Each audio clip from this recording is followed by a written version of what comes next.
The ad didn't have a company name. That should have been the first thing I noticed. It was listed under Security and Facility Monitoring on a general employment board, sandwiched between a warehouse night shift in an industrial park and a data entry role that paid less than my rent.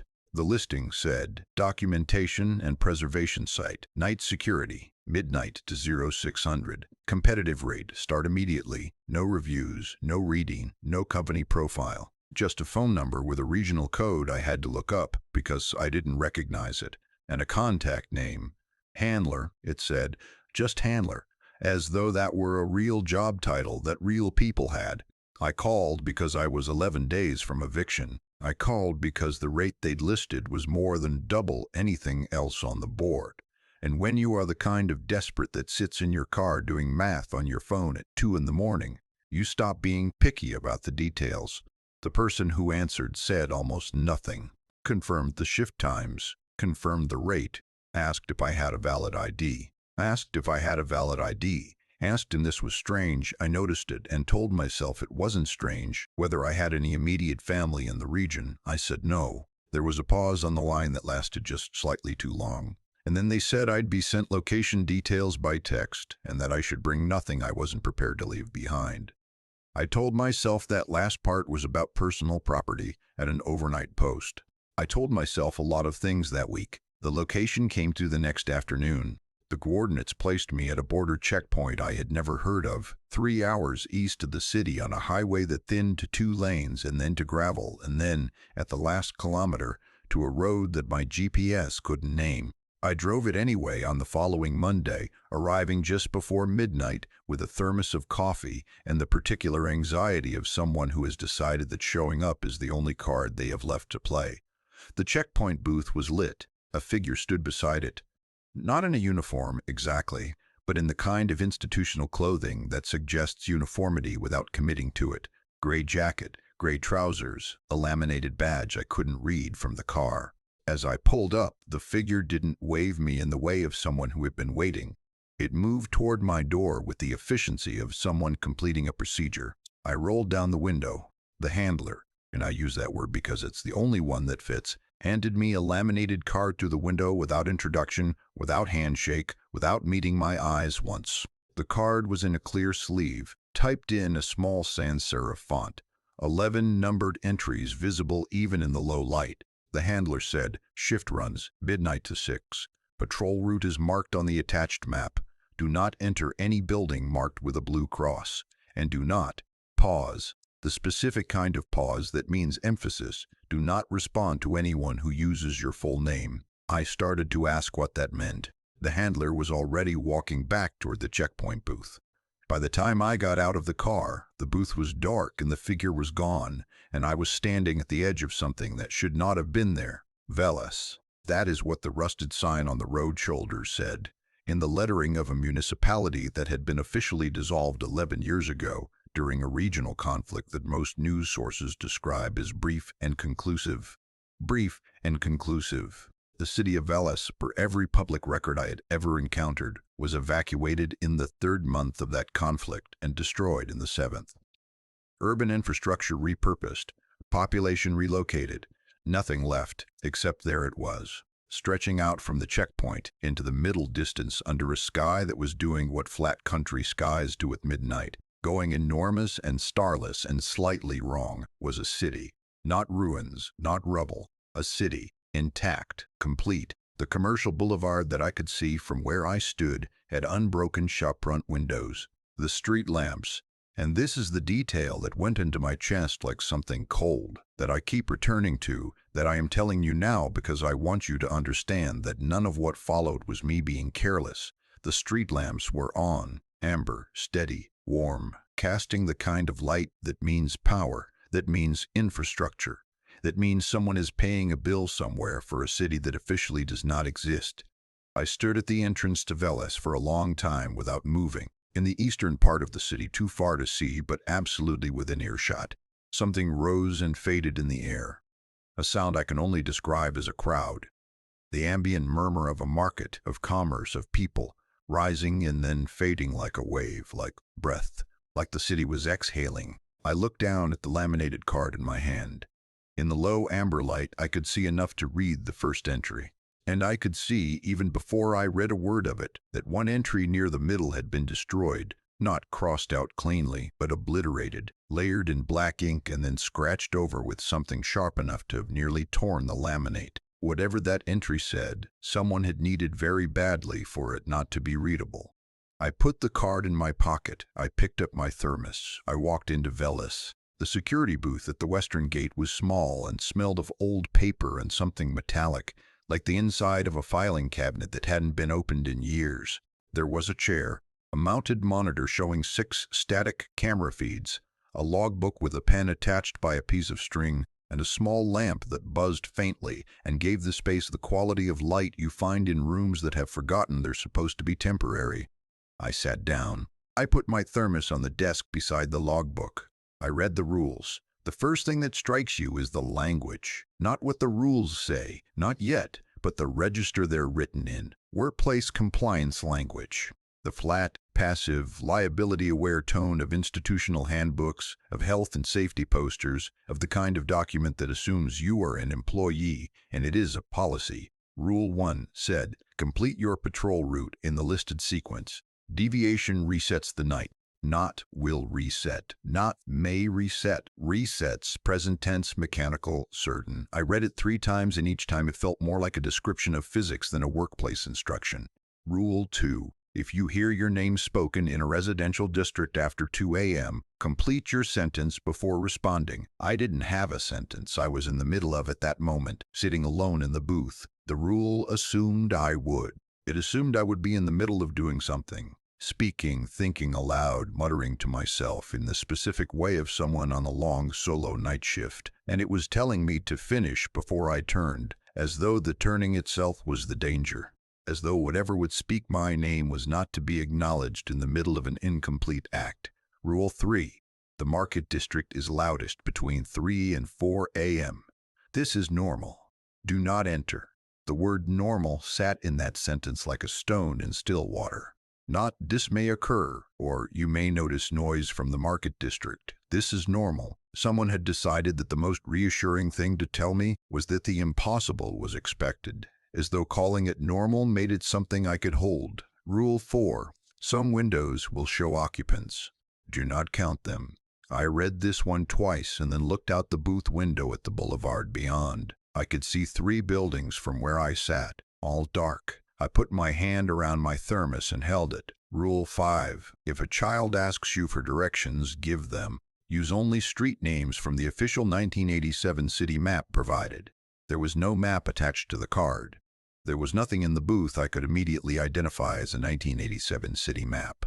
I filed this under problems to solve later, behind the larger, more pressing problem of everything else. Rule 6 was administrative check-in times, radio protocol, the frequency for the overnight line that I tried once and heard only static that seemed to breathe. Rule 7 was gone, not crossed out in the way of an edit or a revision, gone in the way of violence, the kind of obliteration that takes effort, that takes intention, that comes from someone who needed the words not just hidden but punished. The laminate above and below was intact. The section where Rule 7 had been was so thoroughly destroyed that the plastic had bubbled slightly from the heat of whatever instrument had finished the job.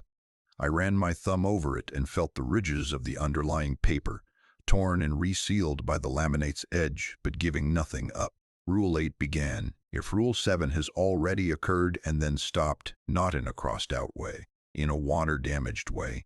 The right half of the card's lower section had been exposed to moisture at some point, and whatever followed the dash was a pale smear of ink that resolved into nothing, no matter how I angled the light. Rule 7 has already occurred. The conditional assumed a prior event. It assumed someone would be reading Rule 8 because something had happened, and the something that had happened was so thoroughly removed from the record that even its consequence was partially destroyed. Rules 9 and 10 were logistical. Note anomalies in the log. Do not use personal communication devices within the residential district after 1 a.m.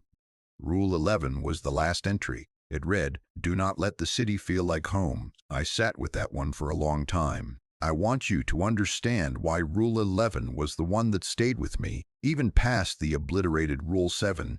even past the impossible Rule 3, because the others were instructions. Do this, don't do that, complete the sequence, don't count the windows. They were addressed to behavior. But Rule 11 was addressed to feeling. It assumed that there would come a point, not might come, not could come, but would come, where what I felt about this place would change, where what had been cold and wrong and lit from inside in the amber dark would begin to feel like something else. It wasn't telling me to stay safe. It was telling me not to want to stay. I wrote nothing in the log that first night. I sat in the booth until midnight, and then I did what the card told me to do. I walked the patrol route in the listed sequence. I did not deviate, and I did not. Though the temptation was there in the way that all impossible temptations are there, quietly, without announcement, try to reconstruct what Rule 7 might have said. Not yet. The route was mapped in 5 legs. Western Gate to the Commercial Boulevard, then along the boulevard to the Central Square, then from the square down the Residential Avenue, Linden Street. The map called it a name so ordinary it felt like a disguise. Then from the end of Linden Street along the Industrial Canal Path and back to the Western Gate. On paper, it was maybe 4 kilometers.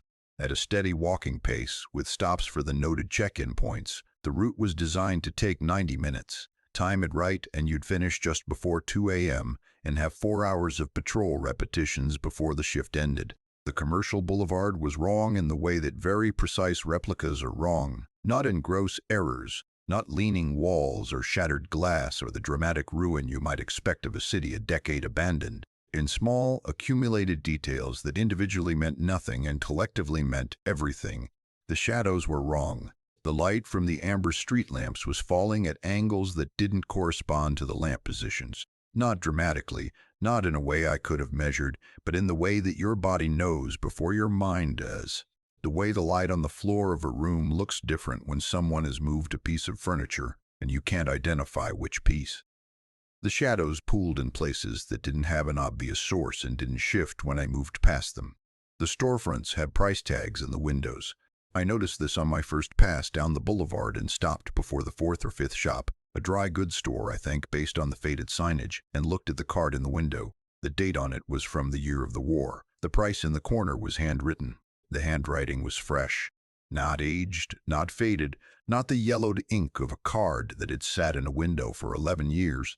Fresh ink, dark and deliberate, as though someone had written it that afternoon. I looked at the next window. Same thing, and the next. Every price tag and every storefront on the boulevard had fresh handwriting on a wartime date. Somebody was updating them. Somebody was maintaining the fiction of commerce in a city where no commerce had occurred for 11 years. I kept walking. I told myself there was an explanation. I'm good at telling myself that. The Central Square was open and vast in the way that central squares in planned cities are, with a dry fountain at the center and benches arranged in a spoke pattern around it. The benches were clean. The fountain had no debris in it, no leaves, no litter, no the accumulated detritus of a decade of weather. Clean concrete basin, clean central column, maintained. Someone was maintaining this. I stood in the square for the allotted check-in time, logged it in the pocket notebook I'd brought from the car, and moved on. Linden Street was residential. 3-story apartment buildings, 7 of them on each side of the street. Uniform in the way of post-war utility construction. The Blue Cross buildings were here too, 2 of them, marked with a blue painted symbol on the door, exactly as described. I did not look at them for long. I looked, I noted them, I kept my eyes on the pavement in front of me. Except I was not entirely successful at keeping my eyes on the pavement, because halfway down Linden Street, 1 window was lit. 3rd building on the left. 2nd floor, the window facing the street. Warm light. Not the amber of the street lamps, a warmer, more interior yellow. The kind of light that comes from a lamp in a room where someone is reading or doing the ordinary things that people do inside houses at 1 in the morning. And in the window, against the light, the silhouette of someone seated at a table. Rule 4. Do not count them. I had not counted. I had only seen 1. I kept walking. The canal path was last. A narrow walkway along the edge of what had been an industrial shipping canal, now dry, running along the city's southern edge before curving back toward the gate. The amber lamps were spaced wider here, leaving stretches of shadow between. I walked at the pace I'd established. Thermos in my left hand, pocket notebook in my right. I heard them at the second lamp, footsteps behind me, at my pace, at exactly my pace. Not catching up, not falling behind, matching my stride with a precision that was not coincidence, because coincidence is imprecise and this was not. I stalked. They stalked.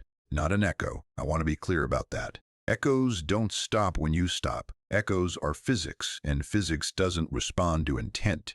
These stopped when I stopped. Deliberately, knowingly. I held still for a long time on the canal path, long enough for the cold to move through my jacket, long enough to hear nothing but the distant, omnipresent amber hum of the street lamps. Then I walked faster, and the footsteps walked faster, and I reached the western gate and turned. The canal path was empty for as far as the amber light reached. The shadows were the wrong shape. The silence had the specific quality of something that has just decided to be still. I wrote in the log, patrol completed. We're clear. I sat in the booth and drank the rest of my thermos. My hands were not shaking. I have to tell you that my hands were not shaking because I need you to understand what kind of person I am. The kind who shakes a little on the inside and keeps their hands steady, who has learned over a life of difficulty that the visible evidence of fear is the thing that gets you, not the fear itself. My hands were steady. Everything else was not. On the second night, I deviated from the patrol route, not by much, not enough, I hoped, to trigger whatever reset Rule 1 described. I walked the boulevard in sequence, reached the central square on time, and instead of going straight to Linden Street, I turned right, east, down a service road that ran between the square and the city's main transit terminal. I had seen the terminal on my first night. A covered structure, broad and low, the kind of utilitarian civic architecture that cities built in the 1970s when they believed in public transport as infrastructure rather than afterthought. I had told myself I'd look at it on the second night. I had told myself this with the specific intention of a person who is telling themselves something in order to avoid thinking about why they want to do it. The terminal had 4 entrances, all unlocked, all opening inward with the smooth resistance of doors that are maintained. I noted this, maintained, and stepped inside. The interior was vast and shadowed, lit only by the spillover of the exterior amber lamps through the high clerestory windows. Ticketing windows along the south wall, all shuttered. A waiting area of bolted metal seats running down the center, each seat with its small individual armrest, empty, clean. And on the north wall, above the ticketing windows, extending the full width of the terminal, the departure board. Analog, the mechanical letter type, the kind where each entry is a series of rotating tiles that flip and rattle when updating, producing that specific sound that transit terminals had before everything went digital, that sound like a deck of cards being shuffled by something enormous and patient. The board was massive, 40 rows, maybe more, each row listing a bus line number, a destination, and a departure time.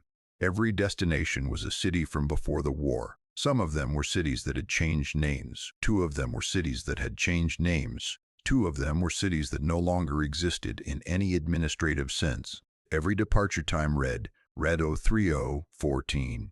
Every status read, departed. I stood looking at it for longer than I should have. It was beautiful, in a terrible way. The scale of it, the completeness of its stillness. The way the dead cities of the old region were listed with the calm, bureaucratic neutrality of scheduled transit. And then, while I stood watching it, the board moved. 1 row. The tiles of a single entry flipped, that shuffling card sound, sudden and loud in the empty terminal, lasting less than 2 seconds. When the tile settled, the destination column of the 3rd row from the top read a word that I recognized because it was the name of the town I grew up in. A small town, not a transit hub. Not a city of any size, not the kind of place that appears on regional bus boards. The departure time column, still flipping, settled on tonight's date and a time, 43 minutes from now. I stood in the terminal and understood that I was afraid. Not the ambient, accumulating wrongness of the previous night. This was specific. This was targeted. The board knew something about me that I had not told it. I took a photograph on my phone before I could think about Rule 10, no personal devices in the residential district after 1 a.m. And I was not in the residential district, I was in the transit terminal, I told myself, and I took the photograph. Then I watched as the board flipped again. All at once, every row, that massive rattling sound filling the terminal from the high ceilings down, the tiles spinning back to their original states, wartime destinations, departed 0314. I looked at the photograph on my phone. The board in the photograph was different from what I had seen with my own eyes. The destination column of the third row didn't show my hometown. The text in the photograph was smaller, a different entry, a different row. It showed a name that wasn't a city. It was a person's name. It was my mother's name. I left the terminal and completed the patrol route in sequence. I did not run.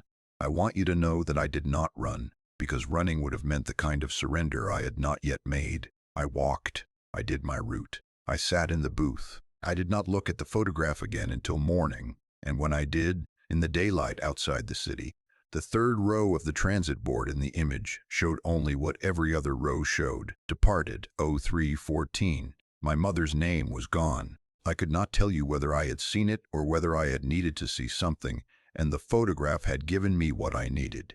That ambiguity is the kind the city specializes in. By the third night, I had developed what I told myself was professionalism, a framework. I arrived at midnight, did my check-in, walked my route, logged anomalies with the flat neutrality of a person documenting rather than experiencing. The transit board on my second pass of the terminal on that second night showed nothing unusual. The footsteps on the canal path did not return.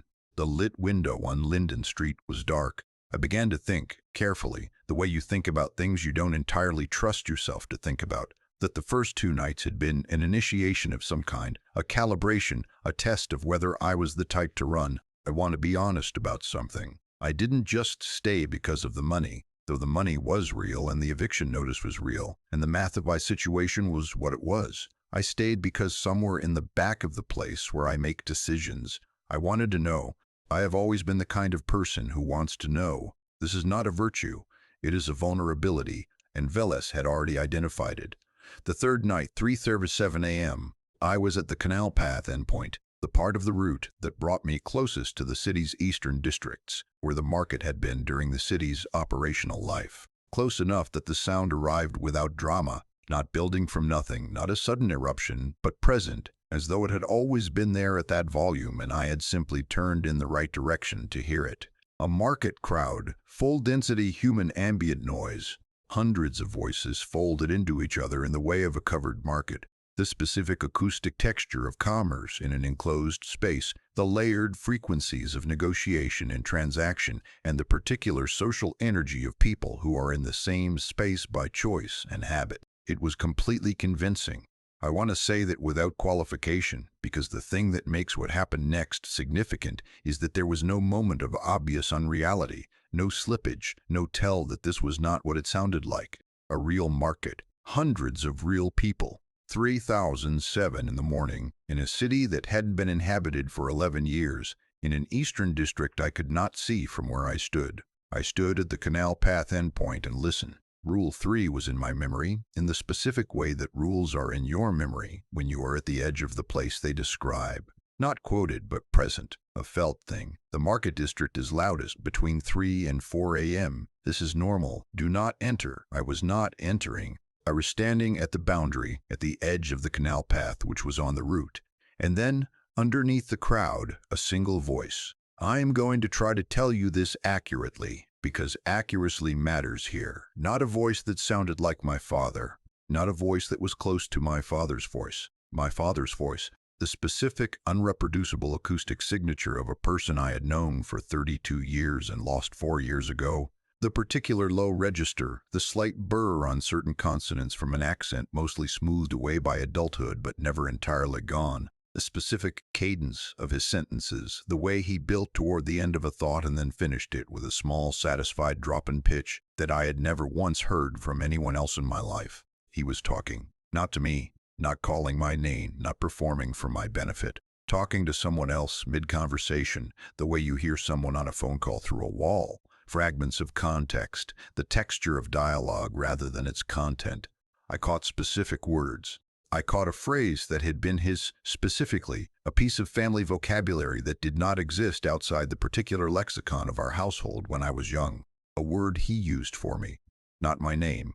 A different word, a diminutive, the kind that belongs entirely to the relationship it came from. I took 3 steps into the market district. I don't know how to explain those 3 steps in a way that doesn't sound like failure of will, because I know that is what it sounds like. But I want you to understand that I am not a person who does irrational things out of emotion. I am a person who, in that moment, was convinced on a sensory and cognitive level that my father was 20 meters away from me in a crowd, and that the entirety of everything else, the rules, the city, the laminated card, the crossed-out entry, was the thing that was unreal. That is what the voice did. It did not invite me. It did not call to me. It made everything else feel like the dream. I stopped on the 3rd step. The word from Rule 2, complete your sentence before responding, surfaced in my memory as a structure, an anchor, something to hold. I was not in the middle of a sentence. I forced myself to form one in my mind. I forced myself to complete it. I did not speak. I did not speak. I did not take a 4th step. The voice stopped. The crowd went on for exactly 40 seconds more, I counted, and then was extinguished as though a switch had been thrown. Not faded, not trailed away, cut. The silence that followed was not the silence of an empty street.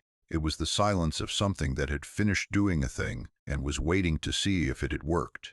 I walked back to the booth. I wrote in the log, Market District. Sounds present between 0307 and 0307 and 037. Confirmed Rule 3, compliance, no entry. And then I wrote, below it in smaller writing, he would have been 61 this year. I crossed that out before the morning. On the 4th night I counted them. I know the rules said nothing about counting the Blue Cross buildings. That rule pertained to windows and occupants, not structures. But I needed something to do with my hands and my methodology. Some way of converting the formless anxiety of the previous night into a procedure. 11 buildings on my route. A small apartment block, a commercial unit with frosted windows, 3 residential towers, a structure that might have been a school or community hall, and, at the north end of the residential district, a building whose signage identified it, in the formal typography of government, as a municipal records hall. The blue cross on each building was the same, painted, not stenciled, applied with a brush in a single coat that had dried without drips. Someone who knew what they were doing, someone who had done it carefully. The crosses were all at eye height, centered on the main entrance door. Consistent, institutional. The kind of symbol that gets applied to buildings when there's a reason to keep people out, that is too complex to put into words, and so a symbol is used instead. I walked my route, and I did not stop at the Blue Cross buildings. I noted them in my notebook. I kept my eyes appropriately peripheral, the way you look at things you've been told not to look at directly. This worked for the first 8 of them. The records hall was different. I don't know how to explain why it compelled me to stop when the others did not, except that it was larger, and the windows were larger, and the darkness inside the larger windows had a quality. The smaller windows of the other buildings did not. The records hall's windows did not reflect ambient light. The amber glow of the street lamps landed on the other building's glass and came back, changed. Orange warmed, the ordinary optical behavior of glass. The records hall's windows took the light in and gave nothing back. They absorbed, not black, not simply dark, but actively unluminous, as though the glass had been replaced with something that refused the physics of reflection. I stood on the pavement across from the records hall and watched the window for what I estimated was 3 minutes, long enough for my eyes to adjust past the initial impression of featureless darkness, long enough to begin to see that the darkness had texture, movement, very slow, the quality of something that has been motionless for a very long time and is, with great patience and no urgency, beginning to reorient. I cannot tell you what shape it was. I can tell you that it was not featureless. And then, in the upper left quadrant of the window, a figure, standing, facing outward at the glass, still. My height, my build, the specific angle of shoulder to neck that I recognize as my own from photographs, the particular way I carry my head slightly forward when I'm thinking, The figure raised its hand, not a wave, a greeting. The specific gesture I make when I see someone I know in a public place. A slight outward turn of the palm, 2 fingers raised, held briefly. My friends have commented on it. It is mine in the way that mannerisms belong to people. The figure held the gesture. It waited. I was not going to respond. I understood in the clear and physical way that real understanding happens, that responding was the wrong action, that whatever this was, it was waiting for, a reciprocation that would mean something I could not afford. I turned and walked away. I was precise about this. I turned in one movement and I walked. Behind me, through sealed glass at a distance of 20 meters, my own laugh. The specific rhythm of it, not a generic human laugh, mine, the one that embarrasses me slightly because it's louder than I intend. I did not stop walking. I did not look back. In the log I wrote, Building 9, Records Hall. Possible visual anomaly at north window. Rules compliance maintained. And then I wrote nothing else for a very long time, because there was nothing else I could write that would have been honest and also bearable. On the 5th night I found it by accident, which I've since come to understand was not an accident. I was in the booth after the second patrol, reviewing the camera feeds on the monitor, and I knocked the thermos off the desk. It hit the panel below the monitor. A section of the wall I had registered as a panel rather than a surface, because it had the slightly hollow sound of cabinetry rather than solid wall, and that had a fine seam at the edge that I had noted and ignored, and when it hit, the panel popped open. A magnetic catch, not a lock. Inside, a shelf with a roll of electrical tape, a spare key with no label, and a small digital recorder, the kind people used in the early 2000s before phones absorbed everything. On the recorder, in handwriting on a piece of adhesive paper, for the next one. I held it for a long time before I pressed play. I want to be honest about this moment, because I think it is where the story turns in ways I couldn't see at the time. The recorder said, for the next one, which meant there was a previous one, which meant I was a link in a chain and not the beginning of it, which meant everything I had experienced had been experienced before and survived. Otherwise, who left the recorder? These thoughts were the logic of someone who needed to believe they could survive. I believed them because I needed to. I pressed play. Her name I never learned. Her voice was calm, methodical, the voice of someone who had trained herself to narrate rather than react. I recognized the method because I use it too. She described her first night, the intact city, the amber lamps, the rules card. She described Rule 3 in the market district and the voice she had heard there, which was her brother's, who had died in a road accident when she was 19. She described the transit board. She described the figure at the records hall window. Every detail aligned with my experience with a precision that was initially genuinely comforting. I am not the only one. This is a known thing. There is a previous keeper who saw the same things and evidently kept functioning long enough to make a recording. The comfort lasted for maybe 90 seconds of listening. Then it became something else. She described things that hadn't happened to me yet, in sequence, in the correct sequence. The chair on the canal path, the transit board displaying her sister's name, and she paused on this, the only moment of audible emotion in the entire recording, a single caught breath before she continued. The way the rules began to feel different after the 8th night. She described all of it in order, as though reading from a program, as though she were describing a theatrical production she had already seen and was now summarizing for the benefit of someone who hadn't attended yet. The city runs a fixed program. That was the understanding that arrived in my body before my mind had finished constructing the sentence. The experience is not personal, it is procedural. The board, the voices, the mirror figure. They are not spontaneous responses to my specific presence. They are steps. The city moves every keeper through the same steps, in the same order.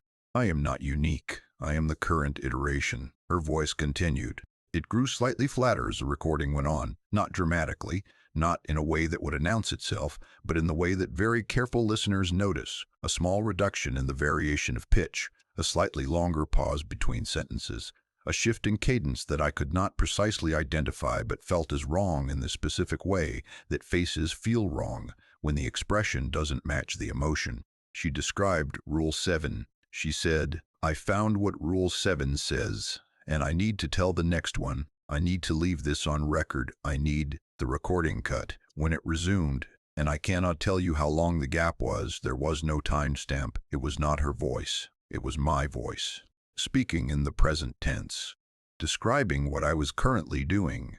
The booth, the monitor, the open panel, the recorder in my hand, the exact words I had been thinking as I listened.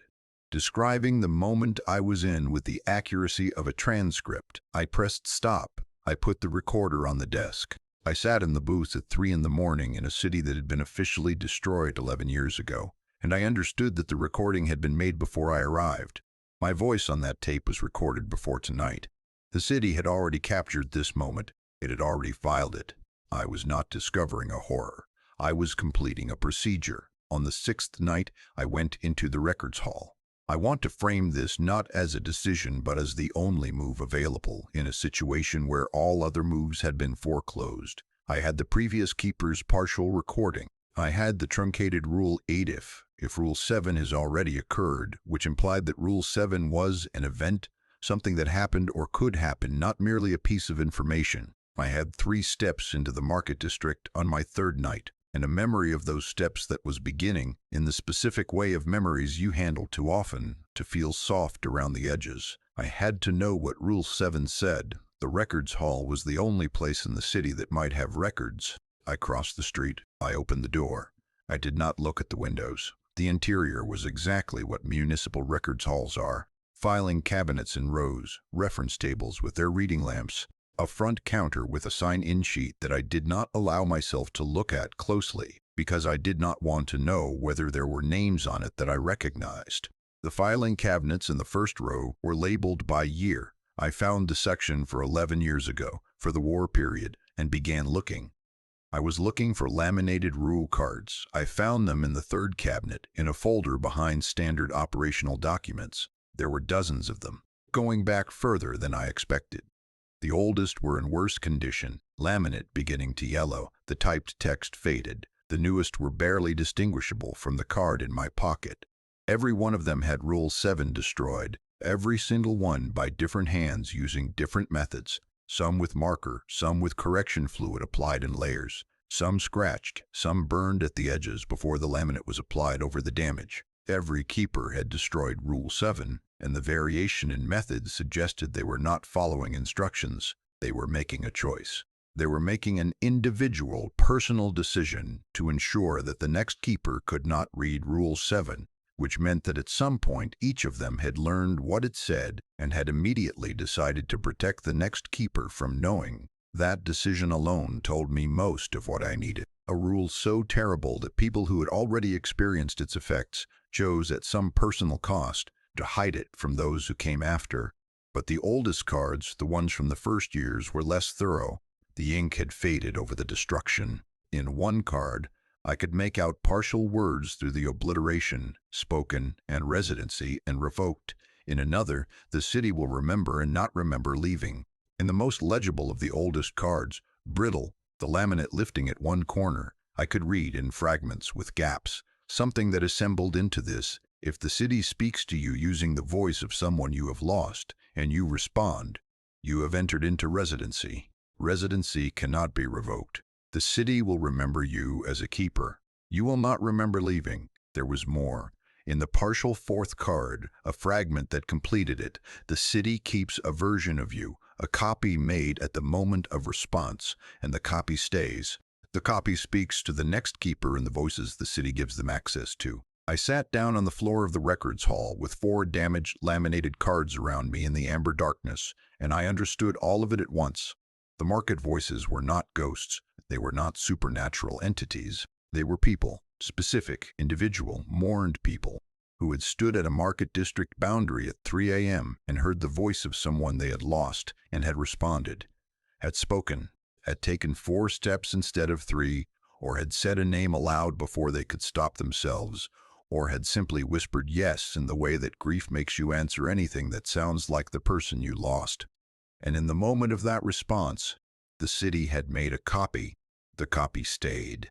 The original, presumably, was no longer entirely the original. The original's memory of leaving became soft, became uncertain. The original went on. But something remained behind, made of the city's understanding of who they had been at the moment of response. And that remaining copy now had access to the voices of the dead, and the job of the copy was to stand in the market district and give the next keeper something to respond to. I had taken 3 steps. I had not spoken. I was almost certain I had not spoken. The memory of the third night was soft in the way I had been trying not to acknowledge, the edges rounded, the sequence slightly uncertain, but I did not remember speaking, and I had to hold to that. I stood up. I put the cards back in the cabinet. I walked out of the records hall without looking at the windows. I completed my route. In the log I wrote, Rule 7, reconstructed, nature of the system understood, compliance ongoing. The last sentence was a lie, not about compliance. I was still complying. It was a lie about understanding.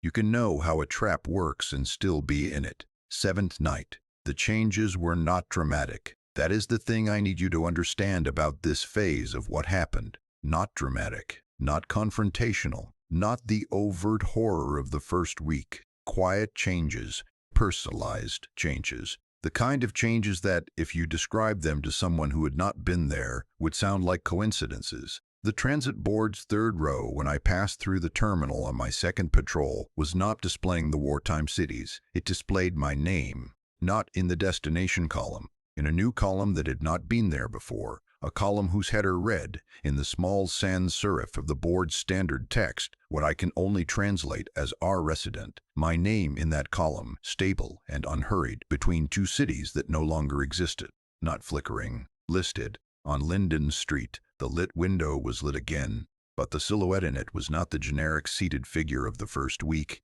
It was me. The posture exactly. The specific way I sit when I'm reading something I'm genuinely interested in. Slightly forward, one elbow on the table, the other hand holding the material close. It had my proportions. When I passed, the figure looked up, not toward the window, not toward the street. At the specific angle my head turns when I'm pulled from concentration by something I've been half expecting. I kept walking. I kept my pace. At the canal path midpoint, where I usually stopped for approximately 3 minutes to log the check-in time, there was a chair. Not a generic chair, a specific chair. Wooden, painted green, with a particular slightly asymmetric backrest that made it identifiable beyond the color. My grandmother's kitchen chair. The chair from the kitchen of the house where I spent large parts of my childhood. A chair that had been sold with the contents of that house when she died, that I had not thought about in years, but whose specific geometry my body remembered in the way bodies remember comfort. Beside the chair, on the path surface, a cup, still steaming. The specific herbal tea my grandmother made, which has a smell I have not encountered since her death. Not a common blend. Something she combined herself from dried things she kept in a tin above the stove. I did not sit in the chair. I stood beside it for a very long time and felt something I did not want to feel, which was the specific aching pull of a comfort that belongs to the dead. The city had reached into my private memory and extracted something that was not a fear and not a threat. It had found a tenderness and set it out beside the path like a gift. Rule 11 surfaced in my memory with a different quality than it had ever surfaced before. Do not let the city feel like home. I had read it as an instruction. I understood it now as a description, not of a choice I needed to make, of a process that was already in motion, that did not require my participation to continue, that was proceeding with or without my consent. The city was not trying to scare me anymore. The city was decorating. I logged the chair as an anomaly and completed the route. I did not drink the tea. I did not sit down. I told myself both of these things were victories and almost believed it. There is a particular quality to the entries in my log between the 9th and 10th nights that I can see now, looking back, that I could not see while I was writing them. Not in the facts I recorded. The facts were accurate, the anomalies logged, the route times noted, in the language of someone who is beginning to renegotiate.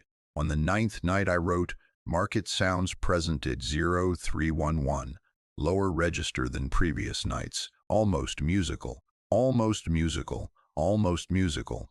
On the 10th night, Linden Street window occupied. Figure appeared to be reading. Comfortable posture. Comfortable. On the 11th night, terminal board still displaying resident column. It's an interesting detail about how the system tracks shift history. An interesting detail. The horror, and I need you to hear this clearly because this is the most frightening part of everything I am telling you. The horror is not that the city was doing terrible things.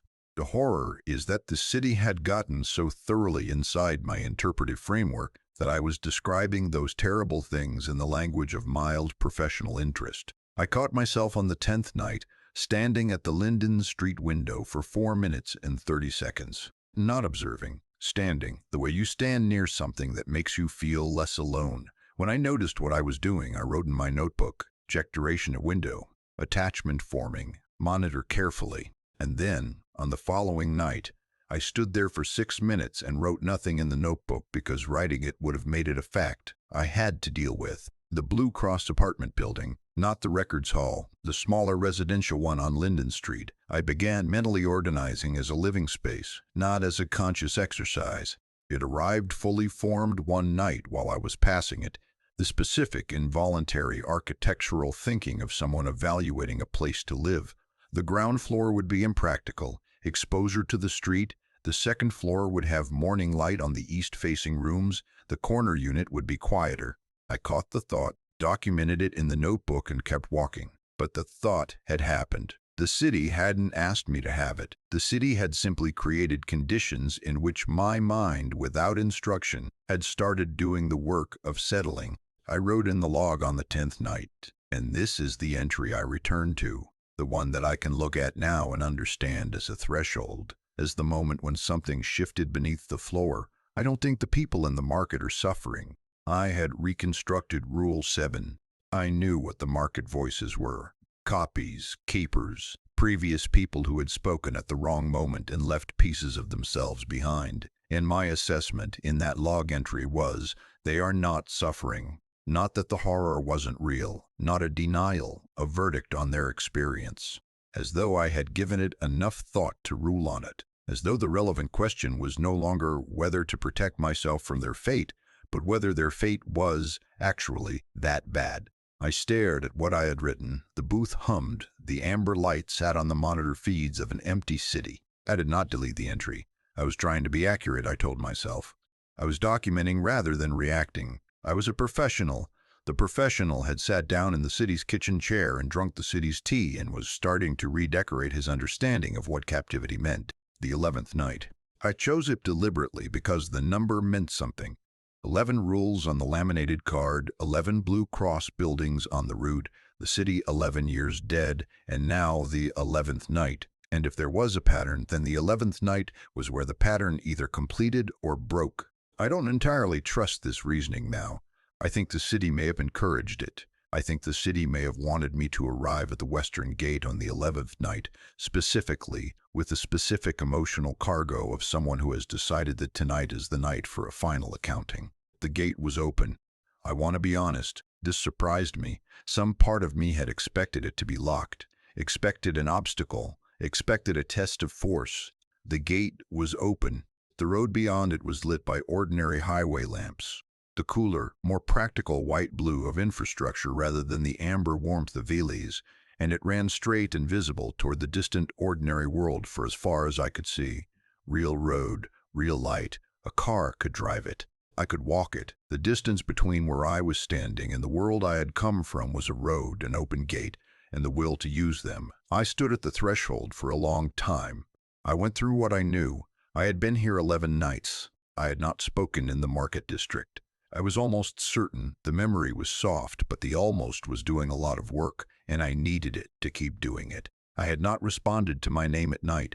I had not acknowledged the figure at the window. I had found what Rule 7 said and had not, in finding it, triggered it. I was, technically, free to leave. The contract was night security, midnight to 6. There was no clause about minimum duration.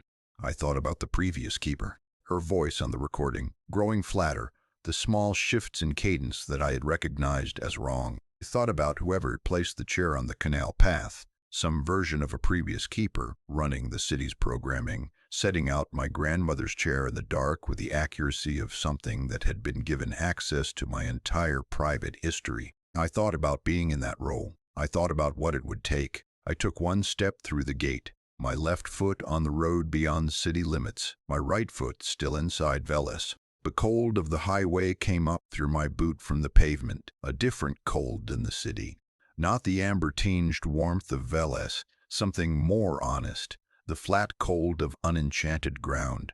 The city behind me produced a sound, not threatening, not loud, not the crowd, not the transit board, not my own laugh through sealed glass. One voice, my mother's voice. My mother, who is alive. I need you to hold on to that. She is alive. She is in a different city. She is alive. Speaking in the specific inflection she uses, has always used, for the name she called me, before I had a full name to go by, the name that belongs only to the years before I was old enough for my given name to stick. And what she asked, in the particular, unhurried way my mother asks things when she already knows the answer and is giving me time to arrive at it, was, "Are you certain?" 3 words, in her voice. The voice of a living person, which meant the city had access to the living now, not only the dead, which meant the scope of what it could reach was larger than I had understood, which should have made me walk faster down the road and not stop until I found a highway and a phone signal and a world that used normal electricity. I stood with 1 foot outside the city and 1 foot inside. The voice waited.